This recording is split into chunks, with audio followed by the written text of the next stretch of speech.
Hey, this one is going to be a pretty quick one. In just a minute, I'll explain you what is the copywriting changes we have tested that resulted in this plus 32% increase stat sig in conversion rate for the post-purchase upsell.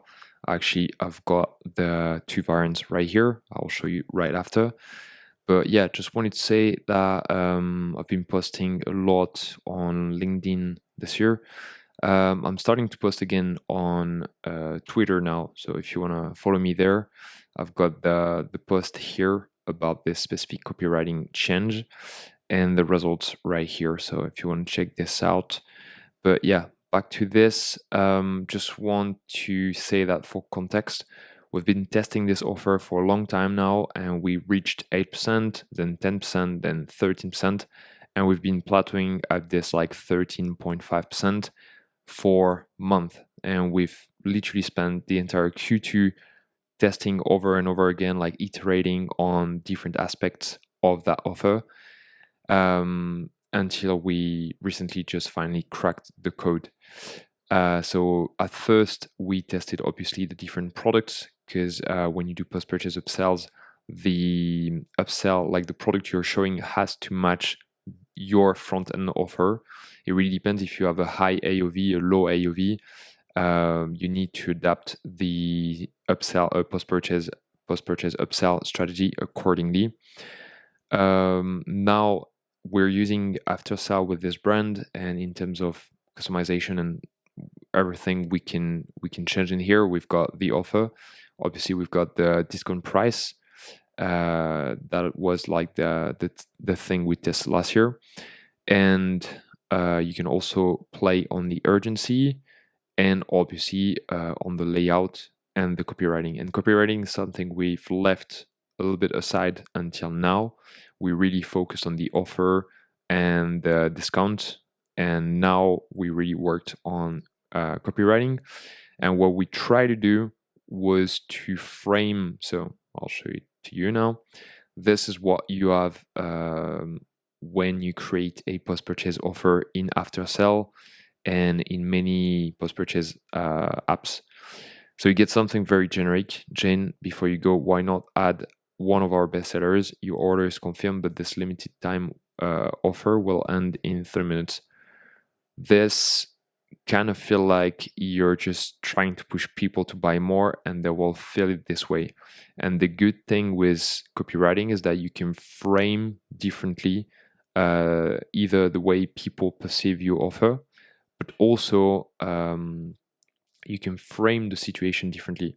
So instead of saying like, hey, before you go, why not add another bestseller? It feel like you're begging customers to add something more to cart, and so you're giving them away a discount because you want them to spend more. They will feel this. And if you change the frame to, okay, you just spent $120, so you now qualify for, and that's when the offer obviously has to make sense for the customer. So like when it's a low AOV, it's good to have either a complementary product that is obviously cheaper than the main product, but that will either help solve the main problem that the main product is solving, or solve a related problem.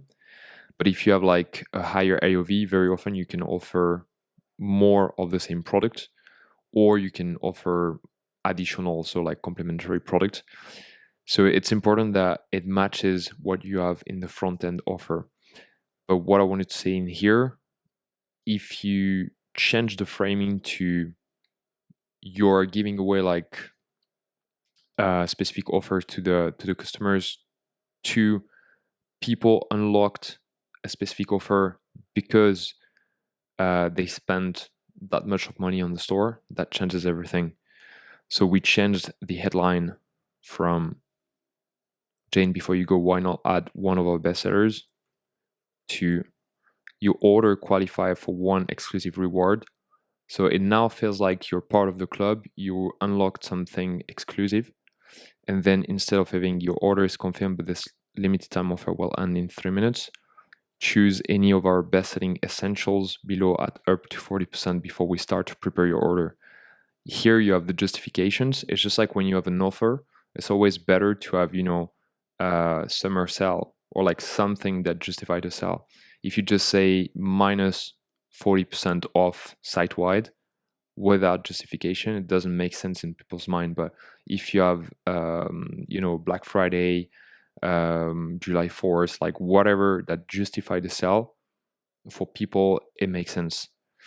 It's just like if you ask someone for a favor and you say because something, I don't remember the book or the study, but I remember that if you say because and then you give a reason, people are way more inclined to do the service for you or to give you something.